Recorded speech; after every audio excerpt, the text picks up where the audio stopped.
Alors bonjour et bienvenue dans cette nouvelle analyse non-verbale du décodeur du non-verbal. Aujourd'hui, on va s'intéresser à l'affaire Cahuzac.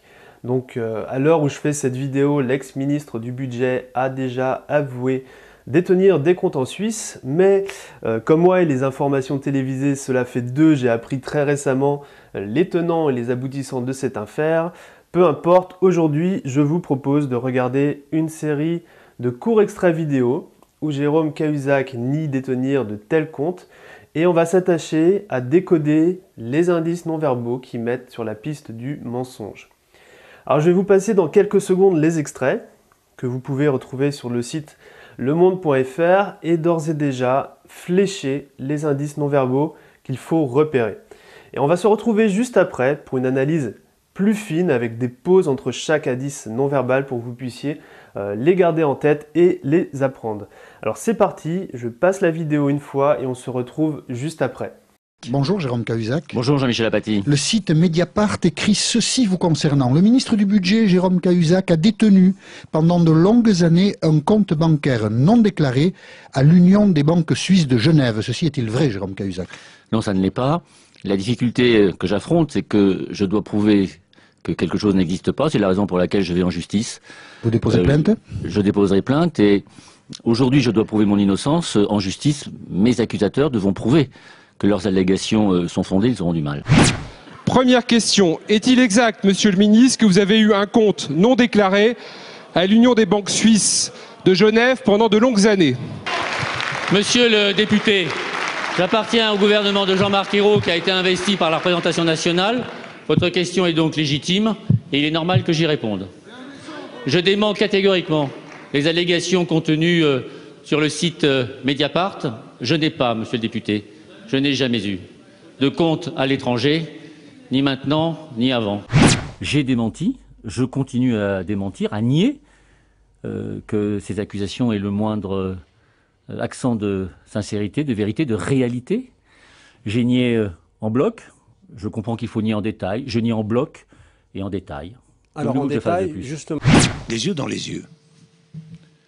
Est-ce que vous avez eu un compte en Suisse ou pas? Je n'ai pas, je n'ai jamais eu de compte en Suisse, Jean-Jacques Bourdin. Et la À réponse, aucun moment. Et la réponse, À aucun moment. à aucun moment. Et la réponse apportée aux autorités françaises par la Suisse permettra, je l'espère, et très vite, et le plus vite serait le mieux, d'en finir avec ces saletés. Ok, nous revoilà ensemble. Alors on va maintenant étudier quels sont les indices qui auraient pu nous montrer la supercherie et il y en a pléthore. Mais avant de commencer l'analyse, comme toujours, une remise en contexte et quelques avertissements s'imposent. Quand on s'intéresse au mensonge, on va décoder les indices de stress. Car je rappelle simplement que les indices de mensonge en tant que tels, ça n'existe pas, mais ce sont les indices de stress générés par le mensonge et la peur surtout de se faire attraper qui sont observables. Je voudrais aussi rappeler que le fait tout simplement d'être questionné à la radio ou à la télé, eh bien, c'est un élément à mettre dans le contexte, c'est-à-dire qu'au-delà du thème relativement difficile sur lequel Jérôme Cahuzac est questionné, eh bien, les questions elles-mêmes dans cet environnement médiatique peuvent être stressantes. Alors cette analyse elle est un peu particulière puisqu'elle va à la fois traiter de non-verbal, donc autour de la gestuelle, mais aussi sur la formulation de phrases qui sont vraiment tout aussi intéressantes. Alors la première chose que l'on remarque, c'est la relative immobilité de Cahuzac sur tous les extraits. L'immobilité est la première réaction que le cerveau commande au corps d'avoir, et c'est plus particulièrement le système limbique en cas de stress qui joue ce rôle parce que tout simplement l'immobilité ça permet quoi? Ça permet de prendre connaissance de tous les éléments autour de soi, tous les facteurs, de faire un état des lieux de la menace et de choisir ensuite la meilleure option. Donc il est immobile dans quasiment tous les extraits pour surveiller son environnement. Et l'une des stratégies qu'il emploie avant même de rentrer en détail dans chaque extrait, c'est de plaider l'innocence, premièrement. C'est ce qu'il a fait pendant des mois. Et ensuite, après l'innocence, c'est de se faire passer pour une victime. Deuxième point. Innocence, victime. Et finalement, dans son discours, c'est de se remettre à une autorité compétente française, la justice. Donc c'est sa structure, innocence, victime, autorité compétente. Et au fur et à mesure des extraits qui sont chronologique, je ne sais pas si vous avez pu le remarquer, eh bien le discours va garder cette structure innocence, victime, autorité, elle va même jusqu'à s'affiner. Alors, la première interview, elle est très intéressante parce que justement, c'est la première interview et qu'il n'y a pas ou très peu de préparation. Bonjour Jérôme Cahuzac. Bonjour Jean-Michel Apathy. Le site Mediapart écrit ceci vous concernant. Le ministre du Budget, Jérôme Cahuzac. Alors, ce qu'on peut remarquer, c'est qu'à la prononciation de Mediapart, sa tête va vers le bas. Alors, je ne sais pas ce qu'il ressent exactement à ce moment-là, mais très généralement, la tête vers le bas, c'est un synonyme d'inconfort. Il a la tête vers le bas, il a la tête rentrée dans les épaules, c'est ce que l'on appelle dans le jargon non verbal l'effet tortue. Il cherche à se faire petit, à ne pas se faire repérer. Et par ailleurs, quand une personne est confiante en ce qu'elle raconte, elle a tendance à se tenir droite, à prendre de la place. Et à l'inverse, quand on est en insécurité, on a tendance à être avachi, et c'est ce qu'on retrouve exactement ici. Enfin, on peut imaginer facilement, même s'ils ne sont pas sur l'image, que ses pieds sont excités sous la table. Alors, ça se passe avant que la question ne soit posée, mais on peut le remarquer, notamment parce que les épaules, elles bougent. Et ce qui en somme signifie que les pieds en dessous de la table sont en train de remuer. Donc, même s'il contrôle sa nervosité en façade, ce qu'on peut remarquer facilement, eh bien ces pieds font la Java en dessous. On a tendance d'ailleurs à oublier nos pieds et l'importance dans le décodage du non-verbal, mais ici ils sont un indice de vérité, c'est-à-dire un indice de nervosité. Cahuzac a détenu pendant de longues années un compte bancaire non déclaré à l'Union des banques suisses de Genève. Ceci est-il vrai? Il y a autre chose ici qu'il est intéressant de remarquer, c'est qu'il fuit le regard de son interlocuteur. Ce qui est un signe classique de mensonge. C'est l'une des premières fois qu'il est sollicité sur ce sujet. Et quand on ment, on évite de faire des contacts visuels car inconsciemment, on pense être vu au travers, d'être interprété à travers les yeux. Et vous verrez ensuite qu'une fois empêtré dans le mensonge et pris dans cette spirale du mensonge, eh bien son regard sera fixe vers ses interlocuteurs pour justement les convaincre qu'il dit la vérité. Observez bien juste ce facteur-là dans les prochains extraits. Jérôme Cahuzac. Non, ça ne l'est pas.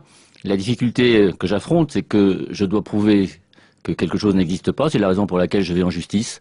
Vous déposez plainte? Je déposerai plainte et aujourd'hui je dois prouver mon innocence. En justice, mes accusateurs devront prouver que leurs allégations sont fondées, ils auront du mal. Première question. Est-il exact, monsieur le ministre, que vous avez eu un compte non déclaré à l'Union des banques suisses de Genève pendant de longues années? Monsieur le député, j'appartiens au gouvernement de Jean-Marc Ayrault qui a été investi par la représentation nationale. Votre question est donc légitime et il est normal que j'y réponde. Alors ici maintenant encore pas mal de choses à observer. Premièrement, les perturbations vocales telles que les E, elles sont présentes. Et à mon avis, c'est encore un moment où le speech n'a pas été tout à fait préparé. On est le même jour que la précédente interview.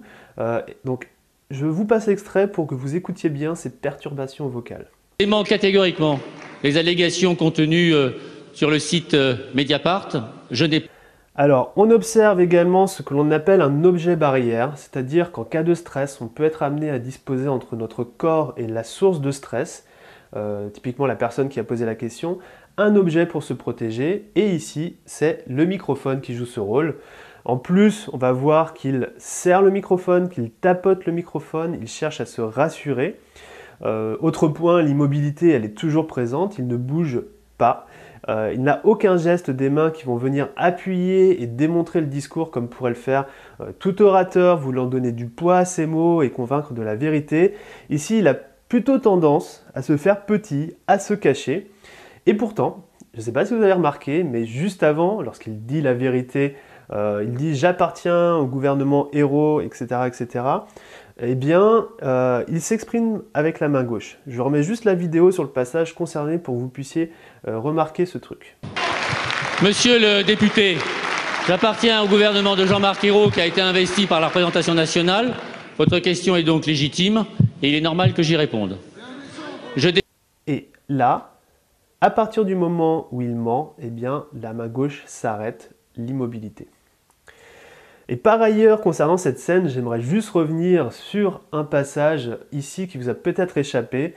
Au montage, on voit la réaction primaire de Jérôme Cahuzac faisant suite à la question. Alors c'est juste ici. Au départ, je ne l'avais pas vu et c'est en préparant cette analyse que je l'ai ensuite remarqué, découverte. Ici, on voit un léger mépris. Il éprouve du mépris par rapport à la question. C'est très rapide, mais le mépris est bien là. Pas, monsieur le député, je n'ai jamais eu de compte à l'étranger, ni maintenant, ni avant. J'ai démenti, je compte. Alors maintenant, autre extrait, c'est un peu plus tard dans le temps. Et ce qu'il est intéressant de remarquer, c'est que le discours s'est vite amélioré. Je ne sais pas si vous avez pu remarquer la fluidité dans ces réponses. Les réponses ont été préparées. Et tout est désormais bien ficelé, ça a été répété. La structure reste cependant relativement la même. Innocence, victime, autorité, tiers. Et ce qu'il est intéressant de remarquer dans cet extrait, c'est la fréquence de clignement des yeux. En temps normal, donc sans stress particulier, on a tendance à cligner 6 à 8 fois par minute. Et ici, on va compter ensemble sur les quelques secondes de l'extrait. J'en ai compté 9. Donc il y a quelque chose qui se trame. Je vous repasse l'extrait pour que vous les comptiez avec moi. Je continue à démentir, à nier que ces accusations aient le moindre accent de sincérité, de vérité, de réalité. J'ai nié en bloc. Je comprends qu'il faut nier en détail. Je nie en bloc. Donc voilà pour les clignements des yeux. Autre point, il fixe désormais ses interlocuteurs de manière prononcée. Il connaît son discours, il en est convaincu, il peut se permettre désormais de fixer ses interlocuteurs pour voir si ce qu'il dit est bien gobé. D'ailleurs, l'extrait suivant commence dans cette optique, écoutez bien. Et en détail. Alors en détail, justement. Les yeux dans les yeux. Est-ce que vous... Et dans ce dernier passage, c'est tout aussi intéressant d'un point de vue non verbal. Alors tout d'abord, pendant la question du présentateur, on a un sourire social de Jérôme Cahuzac, un sourire non authentique, et ce genre de sourire apparaît pour masquer toute autre émotion qui pourrait apparaître sur le visage. On a tendance à sourire de cette manière lorsque l'on se sent gêné. Alors c'est peut-être pour masquer de la colère, pour masquer de la peur, pour masquer de la honte. En tout cas, ça lui donne un air crispé. Pourtant, c'est un sujet grave, hein, mais un sourire de façade apparaît, ce qui est en complète contradiction avec l'accusation. Il cherche ici à dissimuler ses émotions. Il y a un autre point, cette fois-ci d'un point de vue vocal, que je voudrais mentionner, c'est que l'ex-ministre du Budget reprend mot pour mot les questions. Alors c'est souvent un signe de mensonge parce que le cerveau n'a pas le temps ni les ressources pour inventer une autre réponse. Alors il y a deux exemples qui me sautent aux yeux, ou plutôt aux oreilles, c'est « je n'ai jamais eu de compte en Suisse » et « à aucun moment ». Alors je remets la vidéo pour que vous puissiez vous aussi entendre la répétition dans les réponses de la question. Vous avez eu un compte en Suisse ou pas? Je n'ai jamais eu de compte en Suisse, Jean-Jacques Bourdin. Et la à réponse, aucun moment. Et la réponse, à aucun moment. À aucun moment. Et la réponse apportée aux autorités françaises par la Suisse permettra, je l'espère, et très vite, et le plus vite serait le mieux, d'en finir avec ces saletés. Alors nous voilà au bout des 4 extraits. Alors c'était l'analyse non verbale de Jérôme Cahuzac. Alors la liste des indices n'est peut-être pas exhaustive ici, hein, et je vous invite vraiment à poster un commentaire en dessous de la vidéo s'il y a un aspect particulier qui vous questionne ou si vous avez repéré d'autres indices non verbaux. Dans cette analyse, je ne suis ni juge ni parti, hein, je décode simplement la gestuelle. Je ne connais pas Jérôme Cahuzac, je ne me permettrai pas de juger. Et d'ailleurs, si vous avez aussi des séquences intéressantes à analyser, pensez à mettre un lien en dessous de la vidéo, dans les commentaires. Je regarderai les liens et peut-être que votre vidéo atterrira sur le blog dans une prochaine analyse. Je vous remercie d'avoir suivi cette vidéo et si vous avez appris quelque chose d'utile, ce que j'espère, pensez à la partager sur Facebook. Je vous dis à très bientôt pour une prochaine analyse du décodeur du non-verbal.